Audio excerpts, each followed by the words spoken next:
సిద్దిపేట జిల్లా కబడ్డీ అసోసియేషన్ ఆధ్వర్యంలో శుక్రవారం సిద్దిపేట జిల్లా గజ్వేల్ ఒక ప్రైవేట్ ఫంక్షన్ హాల్లో యాన్యువల్ జనరల్ బాడీ మీటింగ్ నిర్వహించారు. ఈ సమావేశంలో జిల్లా కబడ్డీ అసోసియేషన్ అధ్యక్షులు ఎన్సీ సంతోష్ కార్యవర్గానికి దిశానిర్దేశం చేశారు.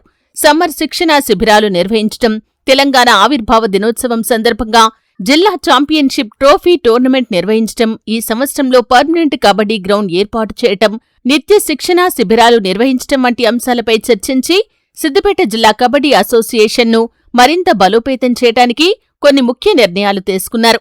అదేవిధంగా పలు కమిటీల ఏర్పాటు కోసం కోర్ కమిటీని ఏర్పాటు చేసి అందులో సత్యం, రాజు, శ్రీకాంత్, నరేంద్రబాబు, మహేష్లను నియమించారు. అలాగే సిద్దిపేట జిల్లా నుండి అమెచ్యూర్ కబడ్డీ ఫెడరేషన్ ఆఫ్ ఇండియాలో అర్హత సాధించిన రాగుల రమ్య, చిల్లి మహేష్లను, సీనియర్ జాతీయ స్థాయి కబడ్డీ పోటీల్లో పాల్గొన్న వంశీకృష్ణను జిల్లా అసోసియేషన్ అధ్యక్షులు, ప్రధాన కార్యదర్శి కుంటనొల్ల శివకుమార్, కార్యవర్గ సభ్యులు సన్మానించి అభినందించారు.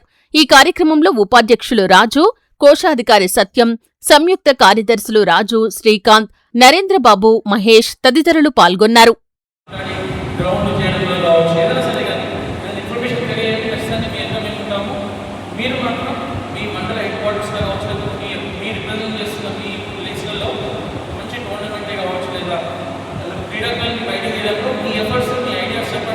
దాన్ని అవలంబించడానికి, దాన్ని ముందరు తీసుకెళ్ళడానికి ఖచ్చితంగా మేము ఎప్పటికీ మీతో ఉంటామని చెప్పి సందర్భంగా తెలియజేస్తున్నాను.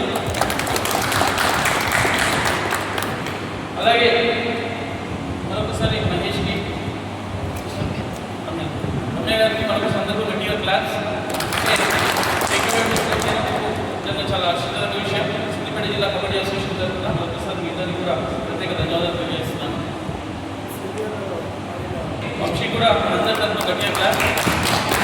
సీనియర్కి సెలెక్ట్ అయితే ఏదైతే షో చెప్పాడు, ఏ విధంగా మనకు ఫ్యూచర్లో కెరియర్ గ్రోత్లో ఏ విధంగా మనకు బెనిఫిట్స్ ఉంటాయి. ఇంతకుముందు నరేంద్ర కూడా చెప్పాడు, ఒక స్టూడెంట్కి సీనియర్లో ఆడటం మూలంగా ఒక మంచి హైయర్ ఎడ్యుకేషన్లో ఒక 5 lakhs వరకు రిపేట్ వచ్చిందని చెప్పేసి నరేంద్ర కూడా తెలియజేశారు. సో అట్లాంటివి ఉంటాయి కాబట్టి మనకు కావచ్చు, లేకపోతే మన ప్రాంతంలో ఉన్న క్రీడాకారులకు కావచ్చు, కబడ్డీ ద్వారా ఏ విధంగా వాళ్ళకు హెల్ప్ చేద్దాం, ఏ విధంగా వాళ్ళకైతే వాళ్ళ లైఫ్లో, వాళ్ళ కెరీర్లో సెట్ అయ్యే విధంగా మనకు మన నుంచి ఎఫర్ట్స్ ఉంటాయో దయచేసి అందరూ కూడా ఆ ప్రయత్నంగా ఆలోచించి, సో మీకు ఆ విషయంలో ఎటువంటి సహాయ సహకారాలు కావాలన్నా ఖచ్చితంగా మాకు తెలియజేసినట్టయితే 100% నా నుంచి ఎఫర్ట్స్ ఉంటాయని మరొకసారి తెలియజేస్తాను.